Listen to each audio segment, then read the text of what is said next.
All right, we are live. We're here. PGN podcast episode 84, right? I believe. Sure. Yeah, Yeah. 84 says on top. Um, so yeah, man. Sunday morning, early as hell, because Zaza got to fucking head to SummerSlam day 2 and get more drunk. Yeah. And And fight with roll up more fans. he got to roll up his section. Apparently, he was very popular last night, from what he's told me. Oh yeah, Yeah. yeah. We'll get to the Oh day yeah, one, we'll get into but that. Pepper takes. Yeah. yeah, we'll get to that pepper takes. But you're not hungover right now. Nah. I've never seen Saints out hungover. Trust me, I been out with it in college. It never happened. Never seen it. What do? You drink raw eggs Ugh. in the morning. Absolutely not. They said the best way to get over a hangover is more drinking. That's what I heard. That's like Is that what you did? Is that have you done that? Me? No. No, I'm talking to Scumbag. I tried it. I don't know. My friends told me this. You know what I'm saying? I was in fucking my early 20s. I don't fucking know at that time. I guess. You know what I'm saying? Like the best way over a hangover is drinking more beer in the next morning. I'm like, really? All right, I tried it, but I don't know. It didn't do much. I never woke up with a hangover because when I was younger, someone told me, I think it was a professor or somebody. They said you get drunk because you really get dehydrated. Yes. That's what happens. Mm-hmm. Like, so to avoid a hangover, you feel like you fucked up, you got dehydrated, is that you just drink water. Yep. So now when I drink, I make sure I drink water. Make sure I eat too. Yeah, I learned that the hard way in college. Yeah. You just didn't eat. That was your thing. You didn't eat. Yeah. All right, so let's get into this episode. We'll have Kofi introduce the first topic. We're not gonna do what we did this week. Oh yeah. That's a thing here. So yeah. I'll start first. Same old, but something really interesting happened on Monday. So a Penn State student reached out to me on email, not my personal email because it's not on my LinkedIn, but she figured out she figured out where I worked email. Yeah. So, which is smart of her because I did the same. I've done the same thing in terms of trying to talk to people in terms of jobs. When the original podcast was Broadcast Journal, I was trying to interview like sports broadcasters. So I was really impressed. I even told her in an email, I was impressed that you were able to find my work email. So yeah, she just wanted to know how I got my current job and all that stuff. And I told her, you're a senior right now. She's a senior at Penn State. I just told her, just keep doing what you're doing. Just make sure that you're getting involved, internships, whatever programs they have, because Penn State has a strong communications department. So she's doing that. So I saw her resume at LinkedIn. I connected with her on LinkedIn. It's real impressive. So in my opinion, I didn't really need to say much to her. She's already doing what she needs to do. In fact, it's probably when I was thinking about it, I was like, I probably should have done more back in college. I was just more thinking, just do decently in school and grades, whatever we did in the weekends. That's it. So, I would advise any kid is watching, whether they're in high school or going into college or in college in the first two years, have a clear idea of what you want to do as your career. You might not know specifically what job, but if you know what career field you have a leg up because you could go into doing internships, you could do programs, all that stuff. And that's something I wish I did more often. I didn't really know I wanted to be in sports media until after I graduated. So I was real behind, probably still behind, to be honest. So anything I've done since then, it's been because pretty much I've either had to create like this podcast, like my other stuff that I've done. That's basically what it is. So my word of advice for anybody's listening, just figure out clearly what you want to be in your careers. If you have that, you'll have a clear idea what you want to do. And that's what college is. I mean, the grades are important, but it's more about what you do in terms of your on the ground work. So it's like internships and programs. So that'll be my word of advice. So so I really appreciate that lady reached out. Hope she does well, our senior at Penn State. Word. Yeah, it's good advice for any kids out there. Your network is your net worth. If you heard that, I know it's like corny, but a lot of times your network will take you farther than actually what you know in the books. You know what I mean? Like there's many people out there. You see all the famous people, all this shit. They wouldn't be where they're at if someone didn't co-sign them and place them somewhere. You know what I mean? So yeah, definitely do good in school, but also if you're trying to do any kind of profession, yo, go out there and meet people. Like meet the people who've been in it 20 years. That also helps. Also, Good oh yeah. advice. Also, go to a trade school, please. Go get a skill. Listen, too many people leave college without skills. Go get a fucking skill. This is Yeah, one thing we are starting to tell a lot of high schoolers. College is cool, but go get a skill because what's the point of leaving college and you have nothing to yeah, go to engineering, go learn how to build, do something. I yeah, promise you that will help you a lot more down the line than just going to college. College is important. That's great. But go get a skill. Life is about skill. That's how you get hired. yeah, yeah. Ugh. Yeah, definitely. And it's good to have a skill too because later on in life when you get a house or some shit like that, if you know how to fucking do shit like Mhm. how to fix shit, electricity, like bro, electricity is expensive. You know what I mean? And funny you say that too. Like this is kind of off topic before we start, but because we never talked about our week yet, me and Zaza. But I saw a podcast clip where this lady was talking about like, yo, like my family fucking got a bunch of people who know a skill. Like Yep. my uncle knows electrician. My other uncle knows how to fix a bathroom. My other uncle knows this. My other uncle knows that. So a lot of families do that because they're like, bro, now if I need something fixed in my house or I need a favor, a mechanic or whatever the fuck this shit is, hey, someone knows how to do it in the family for free. Thank You know you. what I mean? So yeah, definitely. Even if you don't actually do it and that's your profession, it's good to just have it. But yeah, Feel my me. week was fucking same old shit, work, my son, and fucking working out. That's about it. None crazy. Uh, Week was good. ESY ended this week. I was kind of hyped. Uh, Went out, met I was at a bar, met some wrestlers. I met Damian Priest. I met Matt Riddle. They're at a bar, a golf bar in Newark. So like it was just kind of like crazy. Damian Priest was like buying the whole bar shots. He's like, yo, shots, shots for the hotel. I was like, yo, man, this is actually really crazy. But then I realized wrestling fans scare me because they're just like, you want to know the best move. I was like, here we go. This is exactly why I don't like wrestling fans, man. Y'all scare me, bro. Leave Uh, that man alone. it's Yeah, funny. yeah, yeah, yeah.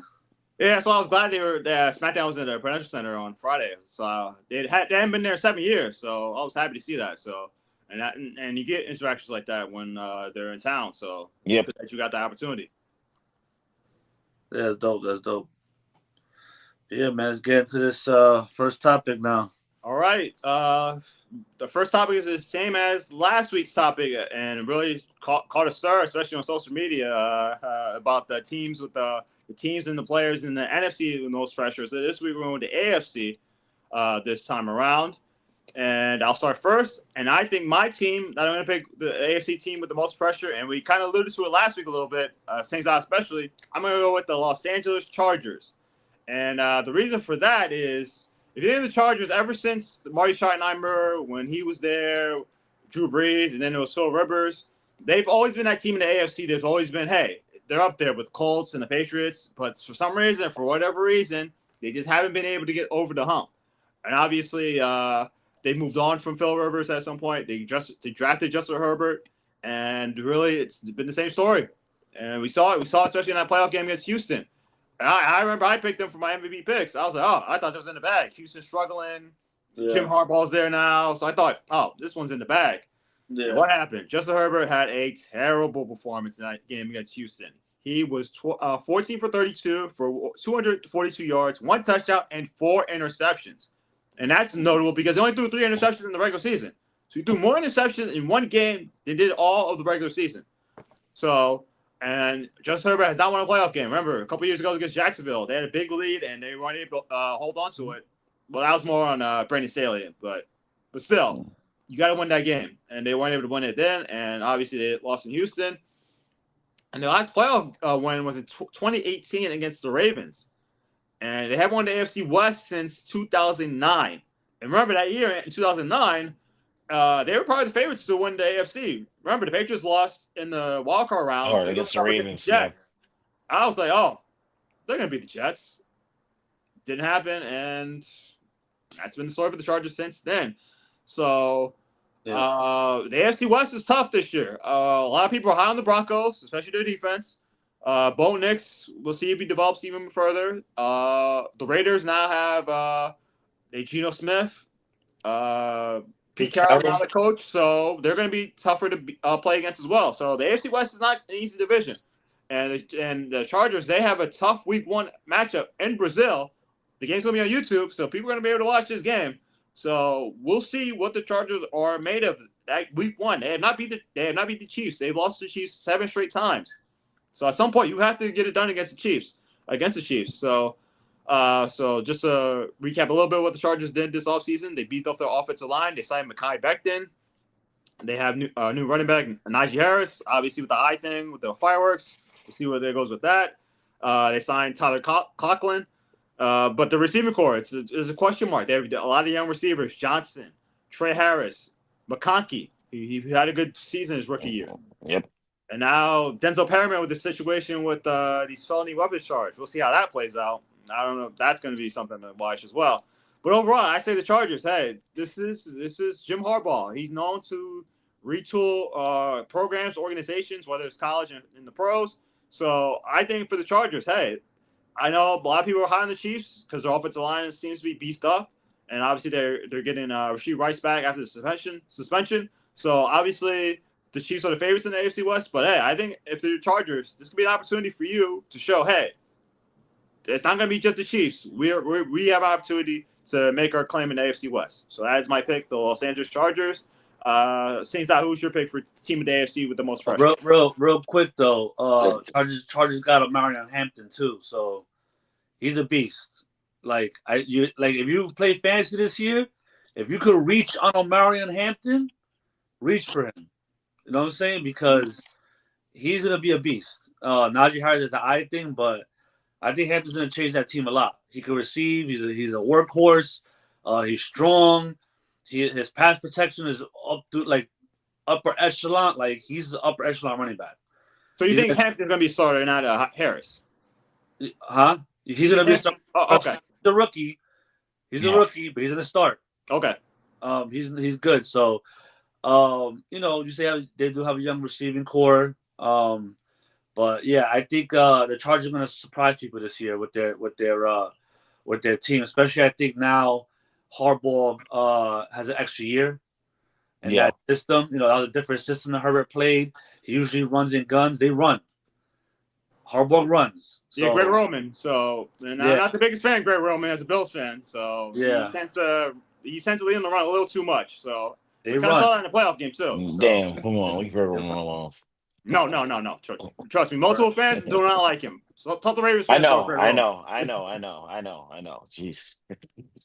All right, go ahead, Zaza. Who was I? I was going to choose the Texans, but I think that was a little bit of a sophomore slump. I think that was the league kind of catching up to CJ Stroud. But I'm gonna give it to the Jacksonville Jaguars. I think they're a team that a lot of people sleep on. Didn't their quarterback just get paid? Trevor Lawrence just got paid. He's one of the highest paid quarterbacks in the league. You have a 50-50 record. We complain about all these players getting money. Trevor Lawrence is just getting paid because he has the look and they say he has talent. He beat the Chargers in the playoff game. They haven't come close since. They added some moves. They bolstered up the offensive. They need to show out. Trevor Lawrence needs to at least be in the MVP conversation for all of that money to work out. I know he got hurt last season. Fine. You got to revamp. You getting coaches fired left and right. Bro, this is either the time to step up now or I don't ever want to talk about Trevor Lawrence again. Nick Wright calls him the Prince. He calls him all this. You got too many names, and you haven't shown up. You have nothing to show for it, except your stupid-ass hair. Come on now. This scumbag's having a little issue with his the audio feed. So I'll just counteract what you're saying. Say, they did draft Travis Hunter too. Remember that? Yes. He's going to try to play both sides. So we'll see how You that got plays some out. pieces. You got some pieces. Like I'm just trying to say, My bad. this can't keep You going. can hear me? You're good. Yeah, we hear you. All right, my bad. Yeah. So I think the obvious picks. My bad. I put do not disturb because someone was trying to call me. I think the obvious picks are probably Josh Allen, the Bills, the Ravens. You can hear me? Yeah. If we hear you, we just can't see you. Oh god. Okay. Damn, fucking phone call fuck my shit up. Yeah, I think the obvious picks are the Bills and the Ravens. Those two teams. I mean, come on, that's low hanging fruit right there. Yeah. Like Josh Allen got to get it done. Lamar Jackson, they got to get it done. You know what I mean?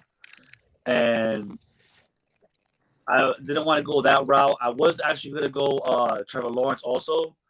And there's somebody that that team they have to look at that. But I would probably, as far as the team goes, I'll probably go the Steelers, man. Like, I mean, come on, man. How many times are you gonna be in the middle road? You're 8 or 9. Mike Tomlin. This is a year where I think it's the first year that Mike Tomlin's on the hot seat. You know what I'm saying? He. I mean, when are you gonna? I don't know. They might give him another year because they did give him older Aaron Rodgers. Maybe that's not really his fault, but the organization hasn't done anything since they had Big Ben. You know what I mean? I think Mike Tomlin gets a pass because he hasn't had a good quarterback and the roster hasn't been awesome. You know what I mean? For a long time. So they give him props because they're 8-8 or they had a below 500 season or some shit like that. So like his whole career, some wild shit like that, like whatever that fucking record is. But they give him props because the roster ain't all that. So they're like, damn, he's fucking still winning with this. Like, I'll be honest, like the Steelers last year, they weren't that good, like fucking talent wise, and they were still competitive, and they still, I think they went to the playoffs, right? Yeah. You know what I mean? So, that's why he gets the props. You know what I mean? But they're talking about. I had a lot of rumors he's in a hot seat. You know what I mean? Like, I guess they traded for DK Metcalf, but there's besides DK Metcalf, they got no other receiver. Nope. So they got Jonnu Smith.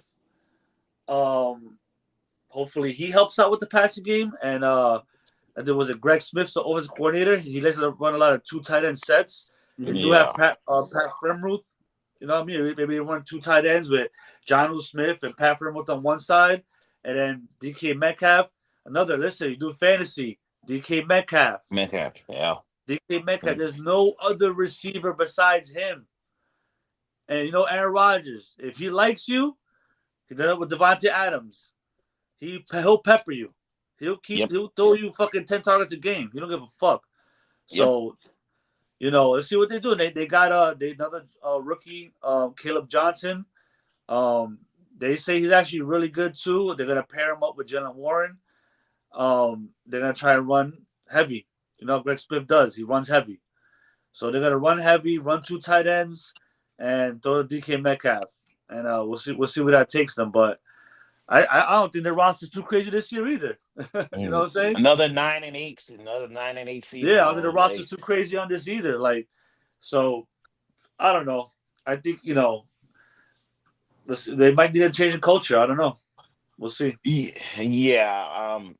To add on to your point, there's still the 2 tight end system for the run game. Like, we're still doing that. This is a passing fucking league. I said this 2 weeks ago. The Steelers are the only team that's still stuck in a very old way of playing football. Like, you have It's the way the family. They're gonna run it like that. There's nothing you can do about it. You gotta have to fit their shit, man. That's it. But to go back into your Texas thing too, I think yeah, he had a sophomore slump, but they did win a playoff game. And bro, if they weren't calling them little bitch ass foul or calls over there in Kansas City, what was that? The late hit? That was a terrible call. Yeah. Hmm. That was a terrible. That game was tight up until then. You know what I mean? Yeah. So, what CJ Stroud does, he does have a lot of poise. I give him Yes. that. You know what I mean? And remember last year, Stephon Diggs towards ACL. Yep. Tank Dell fucking broke his fucking leg, whatever the fuck Yeah. happened towards Yeah. ACL. You know what I mean? So you were down to just Nico Collins. I think Nico was out 6 games with his Yeah, hamstring. he was out. Yeah, he was hurt too. You So know what I that's mean? why I kind So of moved away from the Houston Texans. yeah, That's why yeah. I was like, they did do some good stuff. They did win a playoff game, but I was like, nah, Their defense played a Jacksonville. lot better. Their defense played a lot better. They definitely won them the first game after they had those picks. But yeah, so we'll see what the Texans do. But you know, I'm good you got off them because they did have a lot of injuries and Yeah, a lot of shit going on. So And they're still the favorite in the AFC South. I South. mean, Yeah, it's the yeah, Colts and the Titans. I and mean, so Colts, Titans, who else? who else is in the division? What was it? the What's it? Jaguars. Oh, Jaguars. Yeah, yeah. So that division's trash. All right. I mean, if they don't win the division, it's pretty bad. So that's how I look at it. Yeah, yeah, yeah. So what we got next? But we have the quarterback with the most pressure, and my pick is Tua Tagovailoa. And the reason why I go with Tua Tagovailoa is his starting career is on the line here because you hear the rumblings of Mike McDaniel's job security, and let's be honest, they only hired Mike McDaniel because of what happened with the previous coach. I'm blanking on the name right now. Brian Flores, Flores. yeah. Bro, So we Flores. saw how he treated Tua. So they wanted to hire a coach who's gonna get Tua, nurture Tua, make the offense tailor around Tua, and for the most part, it's worked. But the big issue has been, and it's been a big issue with Tua's entire career, has been his health. He's had 4 known concussions since 2019. He suffered a major one against Buffalo last year. And a lot of people thought, hey, maybe this should be it for Tua. But I thought Tagovailoa, that. he decided to play the second half of last season, and he played pretty well. He had a 72.9 completion percentage, which was 3rd best in NFL history. So if he had played the whole season, maybe the Dolphins make the playoffs, and who knows? But they still have Hill, they have Waddle, they have Dalen Waller now as a tight end. Yep. So really, the question with Tua is: 1, can he stay healthy? And then 2, can he play consistently all season? It seems like he plays well all in the season, but then when the weather gets cold, especially when the Dolphins are playing, they're playing in Buffalo, they're playing in New York, they're playing in these cold weather cities, Tua seems to struggle. We saw that playoff game a couple years ago against the Kansas City Chiefs. Well, the whole team didn't play well, but he didn't really play well in that game either. So I see Tua has the pressure because if Mike McDaniel gets fired, they're done with Tua. Let's just call it what it is. So if Mike McDaniel loses his job, that's it for Tua. So Tua has to have a good season, not only for him, but for Mike McDaniel himself. So I think the pressure is on him to have a good season for the Dolphins. And the Dolphins, they haven't won a playoff game since 2000. I was in 4th grade. It's a long time ago. So I think the pressure's on Tagovailoa. I'll go to Scumbag for his pick for QB pressure, with the most pressure. QB with the most pressure. You got to go first two is Josh Allen and Lamar Jackson. That's just a given right there. You don't got to mention those two right there. But I still want to mention it because it's still to me that's a big emphasis in the season. Yep. Like, what are these guys gonna do? Are they gonna finally beat Patrick fucking Mahomes? Like, it's ridiculous by now. It's really ridiculous. And we've seen, Lamar Jackson, get his opportunities. You know what I'm saying? Like, unfortunately, Mark Andrews fucking fumbles it, and the year before that, Zay Flower gets the fucking ball punched out in the fucking at the inch line. You know what I'm saying? You know what I'm saying? So, but he's had his opportunities. You know what I mean? Josh Allen has had his opportunities to beat, Patrick Mahomes, but it hasn't worked out. We could mention guys like Joe Burrow, but Joe Burrow had an MVP season last season. Just to fucking, what more you wanted him to do? You know what I mean? Why him throw for 80 touchdowns? Like the guy couldn't do much, but we gotta see the Bengals finally make the playoffs. Hopefully, defense is better. You know, but those three quarterbacks, it's crazy because I feel like we could be like in a Jordan-esque era in the AFC right now or in the Yeah. NFL, because how many guys did Jordan stop from getting to the championship, from winning a championship? You know what I mean? Yeah. Patrick Mahomes is doing with these quarterbacks. These Yep. quarterbacks are playing lights. These are Josh Allen just won an MVP. Lamar has 2 MVPs. Joe Burrow Yep. could have won an MVP last year. These quarterbacks are playing lights out, but when they face the fucking dawn, when they face Patrick Mahomes, bro, They can't win. they can't do it. It's Can't crazy. win. We're gonna look back at this era right here and really, really look how great Patrick Mahomes was to hold all these guys down. And you know what? We see Patrick Mahomes do it with great talent, and we see Patrick Mahomes do it with no talent.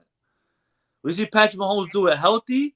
We see Patrick Mahomes run out there with broken ankles and fucking taped up, blood coming through the sock, and he's running for a first down, diving out of bounds.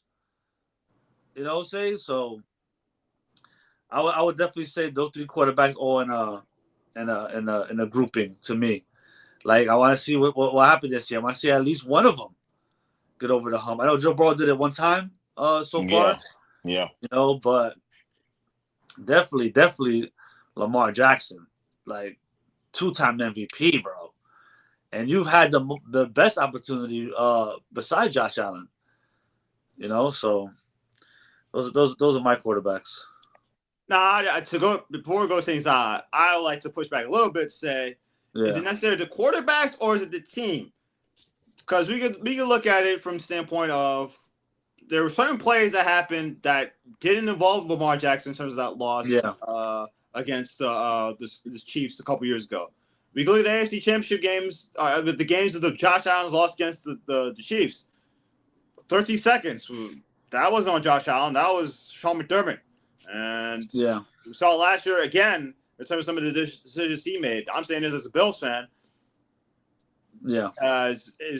We can say quarterbacks, but sometimes the quarterbacks, they can just only do so much. It could be other things. Coaching is a factor.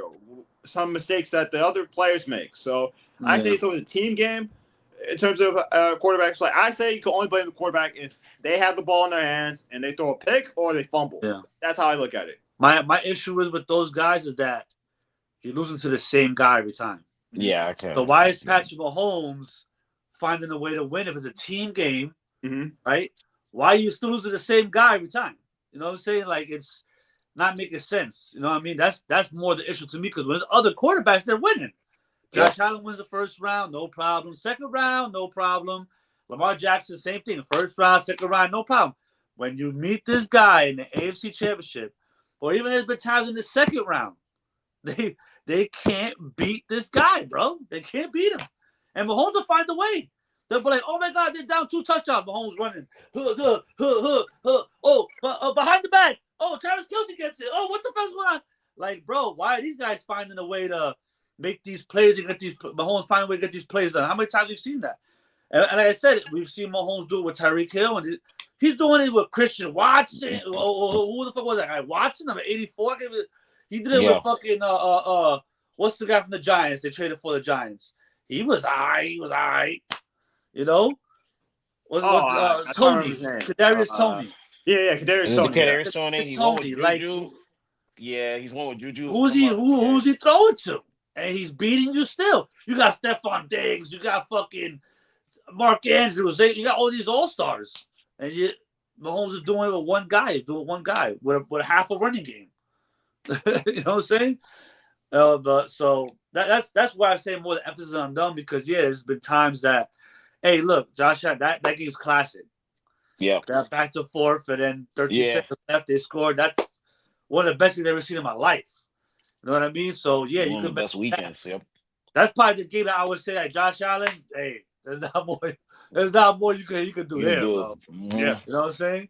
But besides that game, he's had his opportunities. You know, there's been plenty of times that I've seen games and like, oh, he overthrows a guy. Like, dude, what are you doing? or he'll throw a pick at a bad time. You know what I mean? Like, Josh Allen, what are you doing? You know what I mean? You look at at the end of the game. Okay, Josh Allen has 1 or 2 picks or a pick and a fumble, and Mahomes has 0 turnovers, 0 turnovers. So it's like you gotta almost play flawless against these guys. You know what I mean? So we'll see how it goes. Yeah, I think it's clear. You've seen it. The Chiefs, you either the only times they've really lost have been blowouts, both to the Buccaneers and to the Eagles last year in the Super Bowl. And the Bengals were the only team that seemed that were able to win a close game against them. Yeah. So Yeah. They were down too. People forget they were down against the Chiefs in that AFC Championship game. A lot of people tend to forget that. So it gives even more credit to what Scumbag McGee's saying. Like Bills, Ravens, this ain't it. Ravens, you had them in the AFC. You said you wanted to be home. Your AFC Championship game, you lose.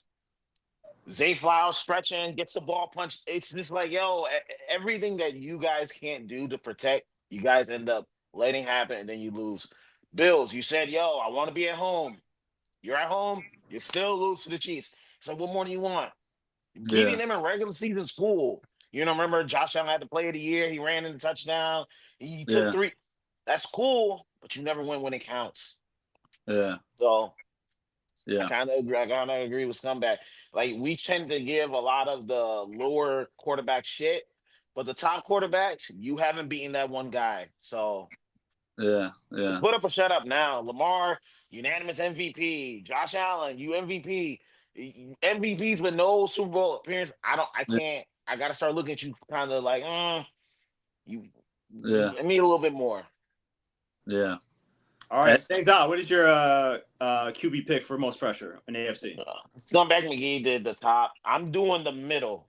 I'm doing the, if I have to hear more about Justin Herbert being the best thrower, the best passer, the best. But once again, your last game is what people remember about you. And like Kofi said, that playoff game was an atrocity that you had. It was a stinker. I'm like, what happened? You look good, right? Only 3 interceptions, then you threw 4. Bro, and you are adding to the Chargers nonsense. You're supposed to come here to get that Charger misery off, and you're still doing the same shit. You don't beat the Chiefs. I'm just like, yo, what's going on? You're still continuing this legacy? Even the Broncos have beaten the Chiefs with Russell Wilson. Bro, you gotta beat the Chiefs. This is the year. If you do not beat the Chiefs, I don't want any more Justin Herbert talk. I don't want any more Justin Herbert talk. He's top 10. If he's gonna be in the top 10, but we don't talk about him. We don't talk about him. If you do not find a way to beat the Chiefs and win a playoff game, Khaki Pants is gonna start looking at you crazy. We all know this. Khaki Pants, you're not his guy. Like, he likes you, but you're not his guy. He's gonna start looking. He might not trade you, but he'll be like, yo, I don't think this is really the guy. Another quarterback, Kofi said it, Tua Tagovailoa. You got the pressure on you, bro. You scoring all these points. You can't win in the cold. You haven't won a playoff game. Once again, like you don't beat anyone when it matters. You don't beat any good teams. Beating all the Patriots every year is cool, but beat the teams that you need to beat. I'm just saying, Dolphins fans, my boys and Dolphins fans, I'm like, bro, you got no substantial wins. You score 72 points and you still don't make the playoffs.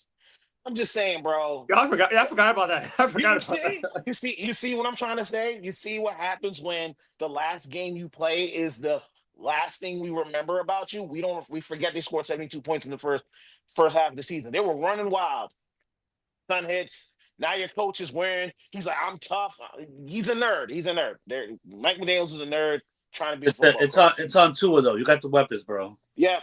You got the weapons. You got General Waddle. You got a track team, bro. Waddle, come on, bro. All you gotta do is literally throw a 5-yard dig to these guys. These guys are out. You know what I mean?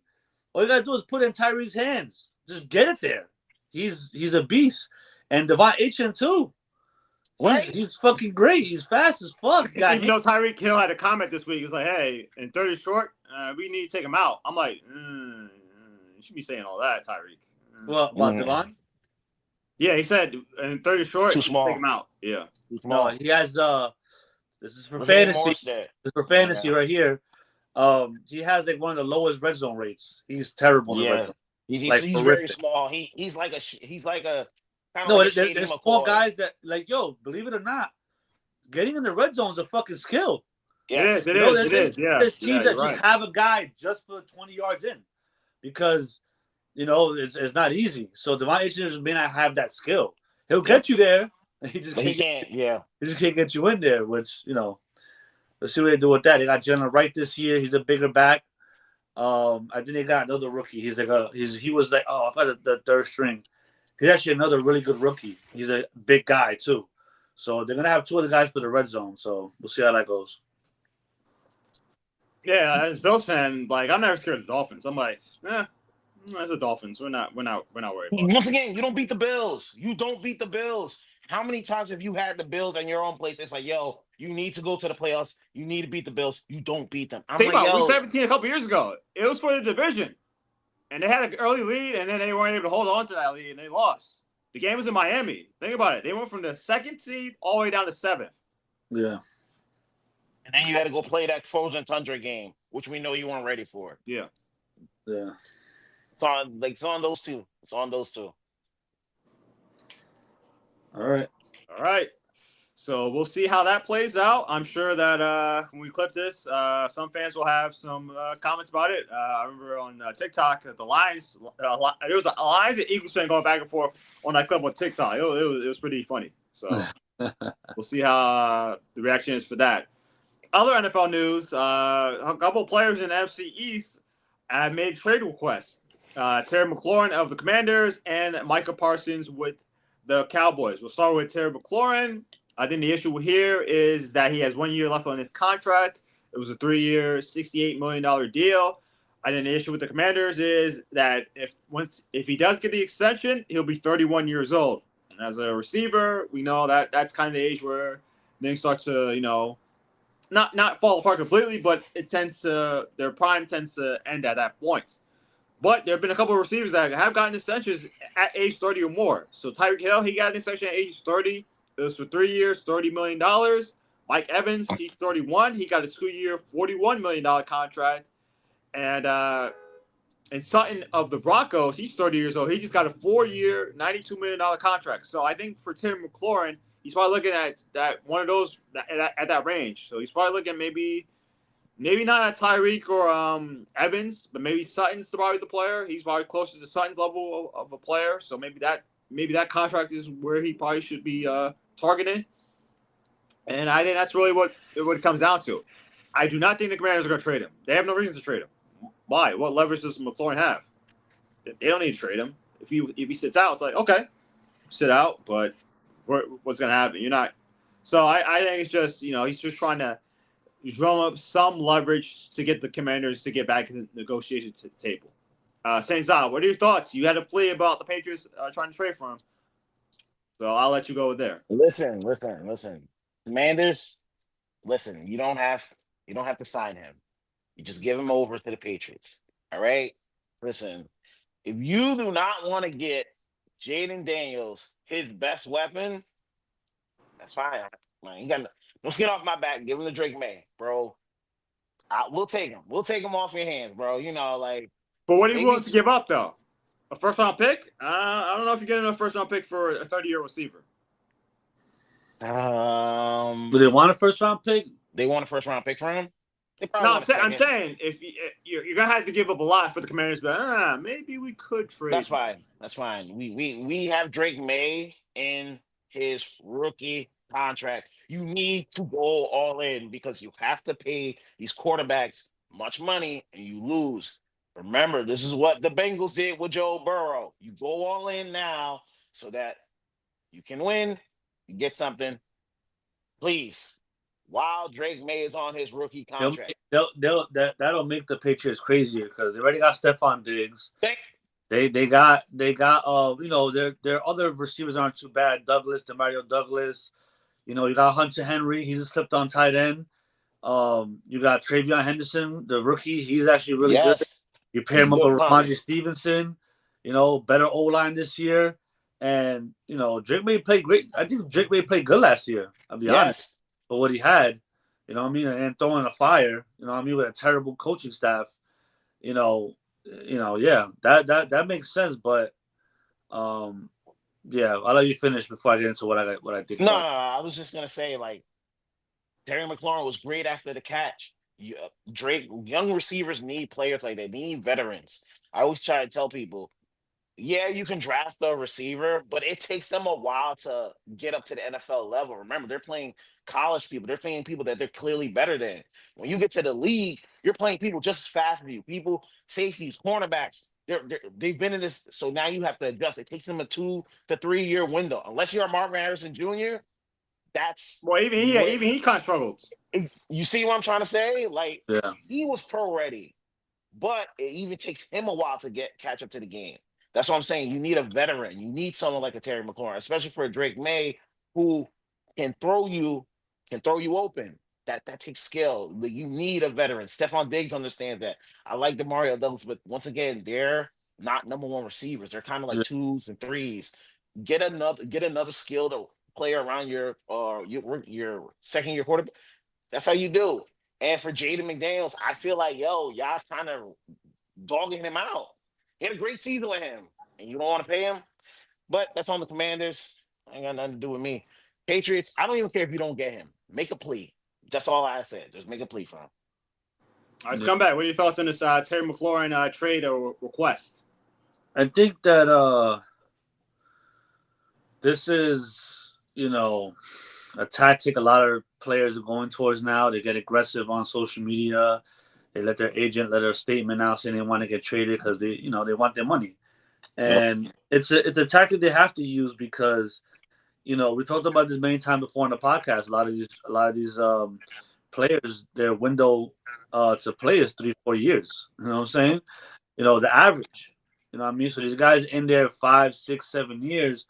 They're looking at it like, bro, anytime I could be done. I'm Yep. I'm already 3 years over the average, 4 years over the average. Yep. I gotta solidify my shit now. You know what I mean? So I understand it, and McLaurin's been there since when they sucked. You know what I Mm-hmm. mean? Putting up numbers. He's been a great receiver for them for a long time, and he hasn't, asked for a trade. He hasn't really asked for crazy money like that. He hasn't really, he's been quiet. You know what I Yep. mean? And right now his contract's about to come up, and he's the best receiver on the team. I think him and Jaden Daniels worked out great last year. Yep. They brought in Debo Samuel. Uh, Come on, like you know what I mean. Like this is an opportunity. You were in the NFC Championship last year. Yep. You add Debo, another playmaker. You could go somewhere. Don't fuck it up now. Just give him his 2 year contract. Give him whatever fucking money it is. You know what I'm saying? Maybe he wants 3 years. That could be the hold up. You know what I'm saying? He wants 3, 4 years. And they're like, whoa, hold up now. We were down for the 2, but the third, we don't know about that. You know what I mean? You're gonna be So 33. yeah, you know what I mean. So it's something that they got to work on, but I think they work it out. I think you have to work it out because, one thing Zaza was correct about that too. These quarterbacks are on rookie contracts. Jay Daniels, if he plays how he played last year, and his rookie contract's up, and he plays all 4 years like that, you're paying this guy bread. Yeah. You Yeah. got to pay this guy bread, bro. Because if he's winning like that every fucking year up until the contract is up, you're in trouble. And So remember, the Commanders are trying to build a new stadium at that RFK Stadium site in DC. So, and yeah, that's probably going to be a dome stadium. So, you definitely want him, Jaden Daniels, to be that star when you go to that new stadium, and that's going to get a lot of attention. So, Yep. yeah. mm-hmm. He needs the players. So I didn't get it done. I think you have to get it done. You know what I'm saying? I don't think there's no way out of it right now. You're not. It's not like you're dealing with a Patrick Mahomes where it's like Tariq want to be out. All right, be out, bitch. Fuck it. Yep. You're disrupting the team. You're talking too much. Look what he's doing over there in Miami, talking. You know Yeah. what I mean? So it's like they're like, we gotta deal with that shit. Peace out. We got Patrick Mahomes. You know what I mean? Where a different situation here because McLaurin ain't talking. He's wants to get paid. So I think they just figure it out, and that's it. Yeah, that's pretty much how I feel it's going to happen. He'll probably get signed at some point this month. That's my prediction. Yeah.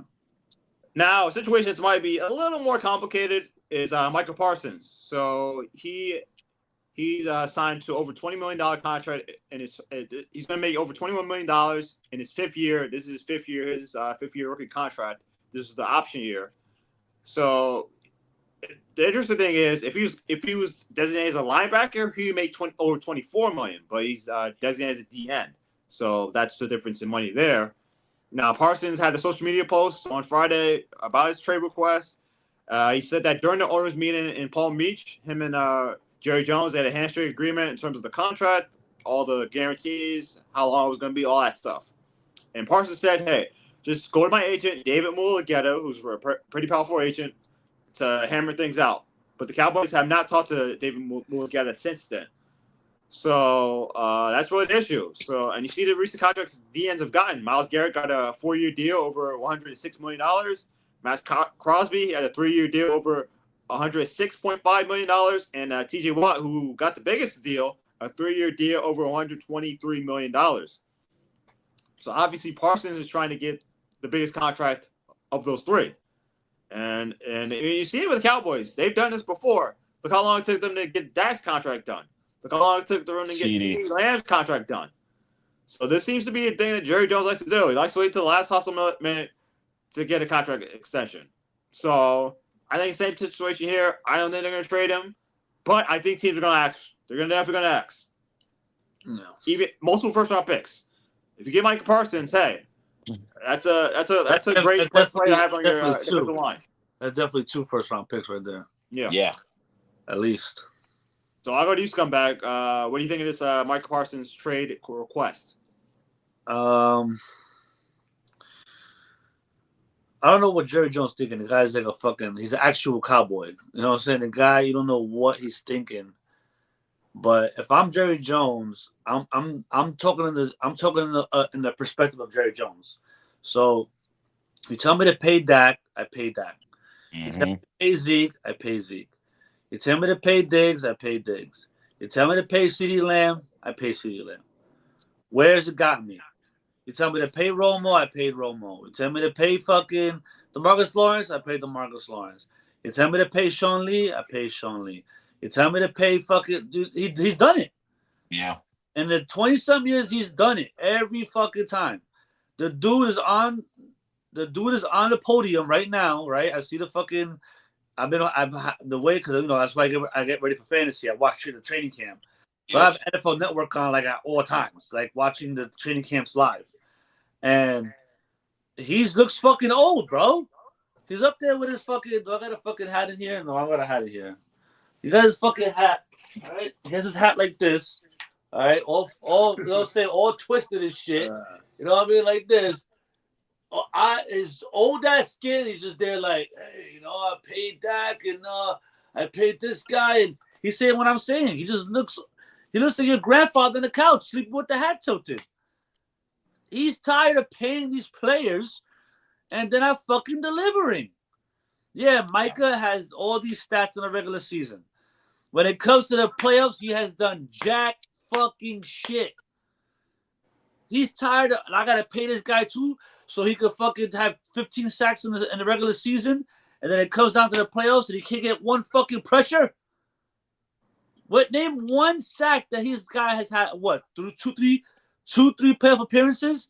Give me a play that you were like, wow, remember that play? He ran off the line and smacked the fucking running back and the fumble came out. Did he force a fumble? Has he got a pick? Has he got nothing? Yeah. So I'm going to pay you the highest paid fucking DE to do that? Hey, Jerry just might be like thinking, hey, you know what? Fuck it. You know what, bitch? I will trade you. How's that? Who want him? Just don't trade him to the Eagles, dumbass. Don't do some shit no, like he's not doing that. He's not. No. He's but not you trade him. No, I'm going to AFC. Hey, if I got to face you in the Super Bowl, I face you in the Super Bowl. Fuck it. You know what I mean? I go to AFC. Yo, Bills, what do you want? I go to the best teams. Yo, Ravens, what do you want? You want 2 first-round picks right now? Right now. They'll be like, damn, don't think about it. They can put them over the hump. Fuck it. You know what? Take 2 first-round picks. Give me 2 first-round picks and a serviceable DN. Your third DN. The guy can just fucking rotate. I can rotate until I draft the guy. Or I got, sometimes you can sign a player. You know what? Give me this. How many free agents are out there? I'm watching the tipper taker on the bottom. There's 100 free agents that are fucking good. You know what? Give me this fucking D right here. He's over the hill. He'll last me a fucking year. I'm paying fucking $10 million. That whatever. Look what the Commanders just did. They just signed Von Miller. Fuck it. I signed Von Miller 1 year, $7 million. Fuck it. You know, do that. Yep. See where that goes. Because you're paying the players for 30 fucking years. Nothing's happened. You haven't made an NFC championship in what? The longest drought in the fucking 1995. That's fucking insane. You're America's team. You make the most money out of any sports organization on the planet Earth. Nothing to show for it. More than the soccer teams over there in Europe. And you won't have an NFC championship? Stop. Like, at this point, I'm talking like Jerry Jones. You know what I'm saying? Call me fucking racist. I don't give a fuck at this point. I'm talking like him. I'm thinking about it in business terms. Yeah, what this man has done. And he takes care of all his players. He takes care of Michael Irvin and Troy Aikman and Emmitt Smith. What? Michael Irvin, I heard him 30 times. He was flying on, it is what it is. He was flying commercial. They're like, yo, would you fly a jet? He said, I ain't paying that. He goes, but yo, guess what? I got Jerry Jones's jet on standby. If Michael Irvin got to need a jet for some shit, phone call. Yo, Jerry, I got to borrow the jet. All right, let me fill it up for you. I'll send it over there where you need it at. All right, cool. It'll be there. Bye. Click. He's done it. Yeah. He's taken care of his players. He's paid his players. Remember I said last episode, he's drafted the players. These are all drafted players. Yeah. He's doing his fucking job. Time to do your fucking job. But that's how he's looking at it. Granted, like I said, also last episode, he's hiring stupid coaches. That's the problem. Yep. But you can look back in the day, he hired Bill Parcells. Yep. He tried, you know what I mean? But I don't know. I think that at this point, what did Stephen Joe say? We want to pay Michael Parsons, but Michael Parsons doesn't want to get paid. And Michael Parsons took that to heart. Oh, word? I'm not playing hard enough? Guess what? If you have a Hall of Fame mentality, right? You don't take that and go, yo, for real, word? You look in the mirror and look at your playoff stats and go, you know what? You're right. I have to want to get paid. You know what I mean? And maybe you work out a 2-year deal. You know what? Extend me just 2 years. How's that? You know what? Extend me a year. After that rookie contract is up, give me 1 year, $20 million. Yep. We'll go off that. You know what I mean? But sometimes these players, it's hard, like we said. You know, what if that 1 year you tear your ACL? Yeah. And then you're done. And it's Asian back. You're not taking that deal. Come on. Yeah. So you're in that position, but I don't know. We'll see where Jerry Jones takes it. My gut says he's gonna pay him. He's gonna pay him. They'll figure it out. He's gonna fucking bite the bullet again. Mm-hmm. Yeah. 3-4 years, maybe 5. He's a young player. And, you know, he's gonna have to prorate it, give mad guarantee money, and just do what he's been doing. Because I give Jerry Jones one thing. He's been a salary cap wizard. He's found a way to sign these players. He's found a way. So we'll see where it goes. All right, Saints out. What are your thoughts? I'm gonna just keep it short. This is just more drama, big drama in Dallas. They just want to make a big show. They're gonna do this. You're gonna have him say, "Yo, I quit." He wrote this whole paragraph saying that why he want to be in Dallas. I'm like, yo, Dallas just loves ramping up the drama. It's all to get a work for Jerry Jones to pay him at the end of the day, because that's what he's gonna do. I think Jerry's kind of looking at this the way Scumbag McGee's saying. He's paid all these players. We get out the first round, lose the second round. You got ramrocked by the Packers a couple years ago. It's just like, yo, pay that. You'll have like the best season. No wins. It's just like, yo, what am I doing? Am I doing something wrong? We have all this talent and we have nothing to show for it.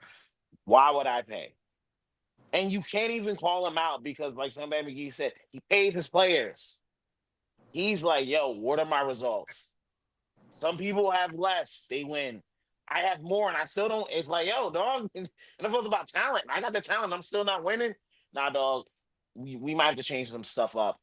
Can't really blame him for it. If he doesn't want to pay Micah, Yeah. cool. But I think he will. But he does have points while not trying to pay some of these players. CD is the only one where I'm like, yo, you have to pay him. Receiver, he's been great. He's a top 3 bona fide receiver in the league. But still, nothing. You don't win. That guy complained. He did that whole thing, bro. That you've been more injured than you played. Yeah. Sorry. But he paid you. So you think of it different because I remember when Skip was on Undisputed, he was saying when Tom Brady was a free agent, he said, Dallas, get Tom Brady. People called him crazy. Oh, come on, you got to pay that. You got to pay that. And yeah, Skip may say crazy shit, but I thought about it and I said, try something different. Yo, Dad, Yeah. fuck it. Fuck you, Dad. I'm getting rid of you. I'm signing Tom Brady to 2-3 year deal. Fuck it. Go for broke. Yep. Fuck it. And what Tom Brady would have did with Amari Cooper and fucking young CD Lamb? What Tom Brady would have done with that? You probably would have won a chip, or at least would have got the NFC Championship. Yeah. You know what I mean? So if you would have did it just something crazy and radical back then, you would have got something out of it. So maybe this time he's thinking that. Fuck it. Dude, Trade so it. gotta do something else. Gotta do something else, man. Like, hey, fuck, you get in 2 the longest first-round route. picks. You get 3 first-round picks next year. Try to get another defensive tackle or defensive end. Fuck it. You've been hitting every time. Fuck it. Listen, you'll be all right. Just gotta go somewhere else. Yeah. Well, I don't see that happening, but yeah, I think the Cowboys. No, I'm not saying he traded. I'm just saying, like, yeah. But look at it in those terms. It's not wrong to look at it that way because people look at it like too much. Sometimes people look at it like you're a fan. Come on, you gotta pay him. Like look at it as like a businessman. Yeah. Look at it as somebody that's actually paying this money. Yep. How would you like with your hard-earned money? You're paying someone to clean your house, but you come home every time and it's dirty. Why am I paying you? Yep. It's as simple as that. Very true, man. Very true. Yeah. Yeah, we'll see how these two situations play out. I expect, as we've talked about, that both players will get their extensions, and that their teams will, do what they need to do in terms of that, and we'll see how it plays out. Obviously, with the Commanders, they have high expectations. I think they think that they can compete with the Eagles, and I think most people think the Cowboys maybe they can somewhat compete as well, maybe make the playoffs, and we'll see from there. So I think that's the most interesting part about this is that both teams, I think they expect to make the playoffs, and we'll see how that plays out. Obviously, the NFC East is it's one team. That team that won Super Bowl, the Eagles, and then it's after that. We'll see with the Commanders if they can follow up this past season with another good season, and the Cowboys, if Dak can play a whole season, is that enough for them to make the playoffs? And the Giants, well, we'll see if they are improving. Bump that team. They ain't making nothing, bro. Their first 9 games are like some of the worst. I'm like, yo, they're not even why would you give them that schedule? I'm sorry, Chris. Like, I'm sorry, Scumbag. You just gotta deal with that one. Hey man, I just always my friend always says it. My friend be like, "Oh, blah blah," talks about the Giants. I'm like, "Bitch, I saw 2 rings," and he's like, "Bro, when you're fucking 80 years old, you're gonna be there. Your last word's gonna be 2 rings," and I'm like, "Yes, bitch, that has to be my last words because fuck that. I saw 2 rings. Anything else, they suck. Fuck it. I just whatever." All right, moving on. Next topic, Gilbert Arenas. The Department of Justice arrested Gilbert Arenas along with a suspected high-level member of the Israeli crime group for alleged operating illegal gambling. So Arenas faces 1 count of conspiracy to operate an illegal gambling business, 1 count of operate that same gambling business, and 1 count of false statements to federal investigators. Each count carries a 5-year prison sentence. So Arenas is possibly facing a 15-year prison sentence if he's convicted of all these counts. So in terms of this illegal business, Gilbert Arenas had a poker table with Arenas Poker Club with a silhouette of Arenas 0 on the nameplate to the man that he rented out and set up these events for. So And in typical Gilbert Arenas fashion, he got out on bond, and he made a dance celebrating on social media, and he also was making jokes about the situation, much to the same thing that we saw in terms of the Javaris Critton situation many years ago when he was playing for the Wizards. He did the whole gun salute on a pregame celebration. David Stern made sure, hey, Oof. you think this is funny, huh? I'll show you what's funny. And we saw what happened with that situation. So I think the same situation with Gilbert Arenas. I don't know why you're making jokes about this. These are serious allegations. Yeah. And based on what I'm reading, it's not a good situation for Gilbert Arenas. So if I was him, I would be like, maybe I should step back and calm it down here, because what you're accused of, it's not good, man. And you're making jokes about it like this, like nothing's gonna happen to you. I wouldn't be thinking that. This, from what I could tell, it seems like, hey, he's gonna have to make some sort of plea deal, and maybe the jail time isn't as much. But he's like, I'm snitching. He's snitching. That's what he said. He's snitching. So it seems to me, hey, likely situation is a plea deal. Maybe he doesn't serve 15. Maybe he's only like 2 or 3, but he's serving jail time. That's how I look at it. Just based on what I see here. So I'll start with you, Saints. What are your thoughts on Gilbert Arenas being arrested for this? You would. It's like the Shannon thing, yo. Y'all get so old. Y'all don't ever try and do like, yo, gambling. It's illegal, man. Like, yo. And the thing is, you don't know who you're playing with. You have these Israeli dudes. Remember, they got connections all over the place. They was probably like, yo, you winning a little bit too much. Hey, yo, that motherfucker doing that shit. Because when people start losing money, it's a different type of hate. Now I'm losing money. Now you skimming off too. I don't know. I think Arenas probably does do time, but I think even if he does, some people are going down with him. And I think that's what he's alluding to. He's like, some people going down with him. There are probably some people there we don't think are there. Arenas gonna snitch. And he's already told you, he's making jokes about it. Yeah, I know he's trying to be funny and all that shit, but even a funny person, they're telling you the truth. He's gonna tell on some people that are there that ain't said nothing yet. So I wanna see what happens. What about you, Scumbag? Well, there's 3 counts against him. Each count carries 5 years max. Mm-hmm. So he's looking at 15 years max. So now, I don't think this is like a Diddy thing where, like, I feel like Diddy was so deep into it that they had nothing on him, but they're just trying to expose him and destroy his career, destroy how everybody looks at him, which they succeeded in that. I think this is more if he got caught. This is not a conspiracy. This is not something that they got you in jail. They got nothing on you. They got something on you. Yep. You know what I'm saying? And I have those pictures with, and he's like, oh, I just rented the house. Dude, there's a picture of the actual fucking gambling table with your fucking name on it called Gilbert's Casino or some shit like that. You know what I mean? Like, bitch, you were in it. You were in it. And then you were renting the house out, but what are you going to say? You rented the house out, I didn't know what happened. And he's joking about the snitching because, listen, when Kofi said this shit in the chat, the first thing I said, Kwame Brown's gonna roast him. I mean, in my head, and he did. But I didn't say it in the chat because I was like, maybe he's don't give a fuck.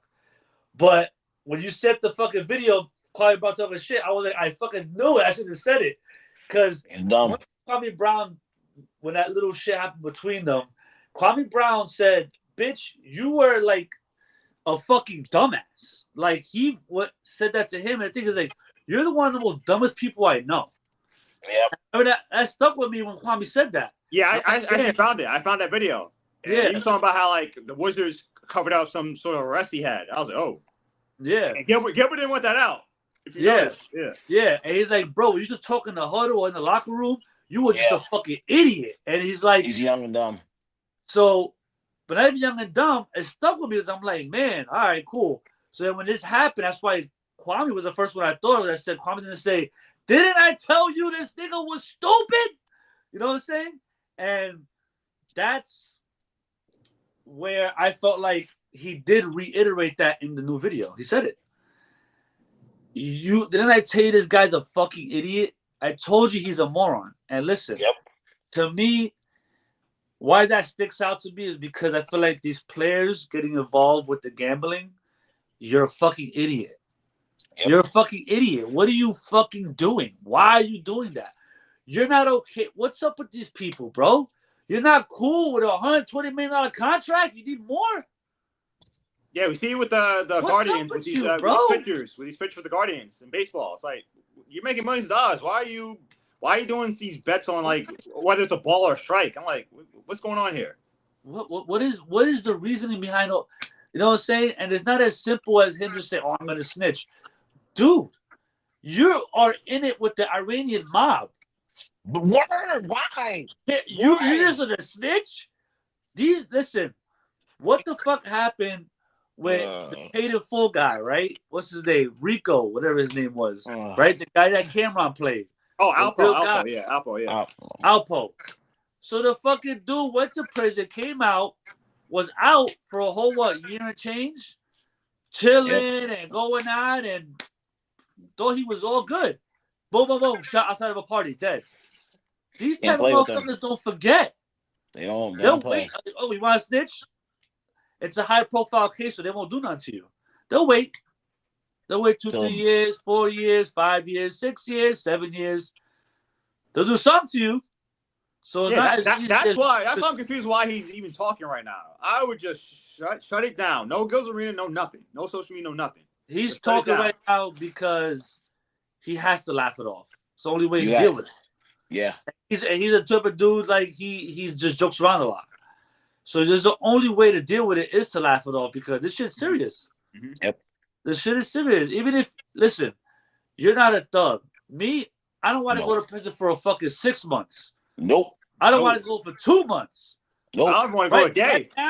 Right now, if I go to court right now for something and the judge goes 90 days in jail, I'm gonna be like, oh Lord, what did I? You crying? In court doing that shit. Crying. Life. You know what I'm saying? Crying right on stage. I'm gonna be like, the fucking the what's the fucking the marshals, the court marshals, the fucking strap me down. I'll be crying to my son like, mi hijo, mi corazón. I'm gonna be going nuts. So no, I don't want 3 fucking years, bro. You know what I mean? You know, so why even do this shit? I don't know, like, why? You know what I mean? Yeah, especially with what he's going on. You know, Gills Arena doing well, and Underdog. He has a really popular podcast. Yeah, like, yo, dog. Yeah. But like I said, it's a Shannon thing. Why are these old dudes always getting caught up in some shit? Y'all losing money for dumb shit. I think it's just the professional athlete psyche. It's like some of these guys, it's like, yo, if they weren't good at sports, they'd be doing some not crazy nonsense. And I feel like because they were athletes when they were young, they were able to get away with a lot of stuff. See with Shannon, he was probably doing a lot of this crazy stuff he was doing back in his 20s and his 30s, and he got away with it for years and years. He probably thought, oh, nothing's gonna happen to me. He found out a very bad way that no, you can't get away with it at some point. It's gonna catch up to you. Unfortunately for him, he caught up to him. Same thing with Gil. He probably thought, oh, nothing's gonna happen to me in terms of this. Okay. I need these older players to understand, especially ones that look like us. You cannot do what you see your other counterparts do. They have other ways of escaping it. You guys talk. They have the complexion for the connection. Thank you. Come on. I didn't want to say it, but sometimes he knew where I was going, man. Like, yo, this is why we here, bro. You gotta learn, because there's no way in the world these owners aren't doing the same bullshit. But y'all just loud and reckless. Loud and reckless leads to loud and dumb consequences. If there's everything I can tell you guys, public, that's it. A lot of these guys, right? The more they pay, these guys have so much bread. You know, the other people, they're paying off the cops. They get the feds involved. You welcome to this little party, and the party is in a basement somewhere. You're just gambling. No. Gilbert had these guys with parties and bitches and this and that. Wow. Bro, even if I'm doing that, I'm like, listen, bro, using my house, go in the fucking basement. There's a fucking double padlock, fucking safe door that you gotta get to. You gotta have a passcode to get to the fucking the door, not even the gate.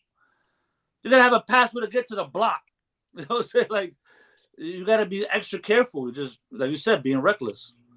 Man, remember that Robert Kraft thing with the massage place He's that doing he the went same to? thing that Watson was doing. I told Kobe how many times I said that. He's doing the same thing Watson's doing. Name out. They talked about it for 2 days.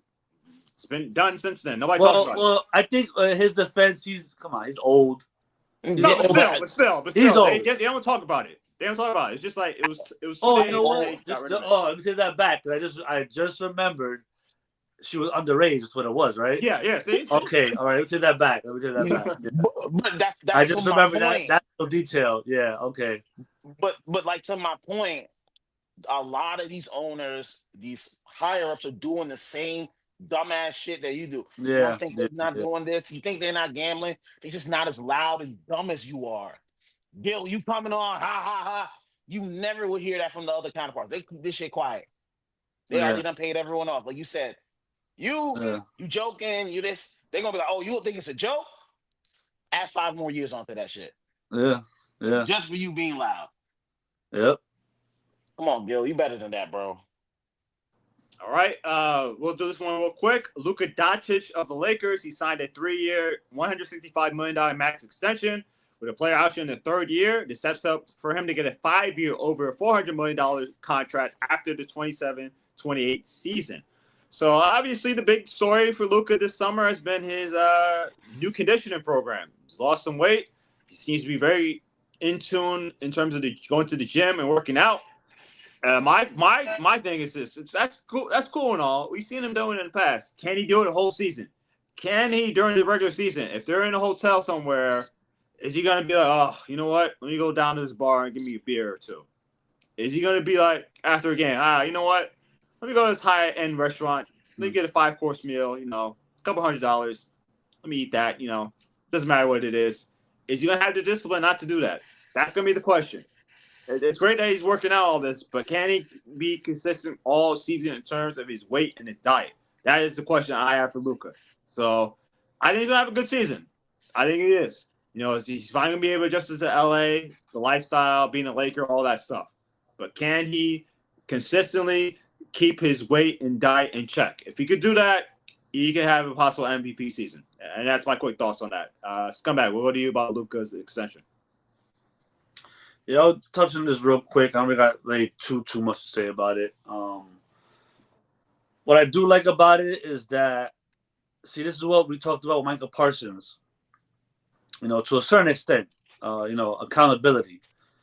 You know, I don't know if it's a European thing or the way he was raised thing. I really don't know what it is, but the accountability he took for all the reports that came out from Dallas of why they traded him, of why they didn't want to give him the extension, you know, saying that he was lazy, saying what you were saying, having a beer.